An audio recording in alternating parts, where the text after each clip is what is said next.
একটা কবিতা লিখব বলে বেঁচে আছি। একটা কবিতা। পৃথিবীর এত শখ থাকতেও কেন যেন কবি হবার পাপ জাগলো। সেই প্রশ্ন করতে নিজেকে বিরক্ত করে তুলেছি। গরম চায়ের কাপে চুমুক দিয়ে ঠোঁট পুড়িয়েছি।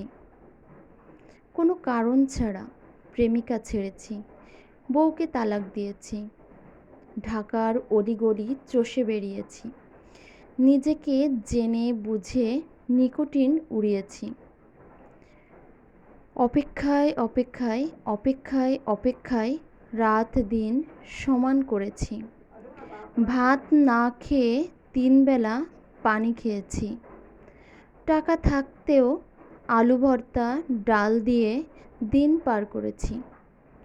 প্রেমিকা, বউ, বান্ধবী থাকতেও পরনারী নিয়ে পুরান ঢাকা ঘুরেছি। মনের ভেতর আর এক মন তৈরি করেছি। সেখানে শীতকে বর্ষাকাল বানিয়েছি, ভিজেছি। ফাঁকা রাস্তায় পানি ভরে ডুবে রাস্তা পার হয়েছি। বাড়ির ছাদে ধান, পাট, গম, পেঁয়াজ চাষ করেছি।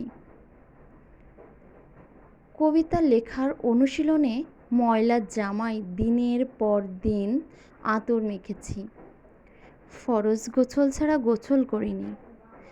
দেয়ালে কয়লা ইট দিয়ে জরিমানা দিয়েছি। ফুটপাতে ঘুমিয়েছি। পচা খাবার খেয়ে বমি করেছি। 7 দফা, 11 দফা, সরকার পতন, দর্শক ও নবীর অবমাননাকারীর ফাঁসির আন্দোলনে যোগ দিয়েছি। সাদা কাফন কপালে বেঁধে নেতার মিথ্যা মামলা প্রত্যাহারের অনশনে থেকেছি। সরকারি দলের লোক হয়ে নির্বাচন করেছি। মন খারাপের ভেতরেও শত শত ঢেউস কবিতা অধ্যয়ন করেছি। ইতিহাস, দর্শন, রাজনীতি, অর্থনৈতিক, মার্ক্সবাদ, আধুনিকবাদ, যৌনবাদ, প্রাচ্যবাদ, ধর্মতত্ত্ব, গদ্য, গল্প, কবিতা, উপন্যাস, আত্মজীবনী পড়েছি। 5 ওয়াক্ত নামাজ, জুম্মা ও ঈদের নামাজ, তাহাজ্জুদের, কাবা শরীফের গিলাফ ধরে মনে মনে প্রার্থনা করেছি, প্রতীক্ষায় থেকেছি। হতাশ হওয়ার থেকে নিজেকে বাঁচিয়েছি, তওবা করেছি।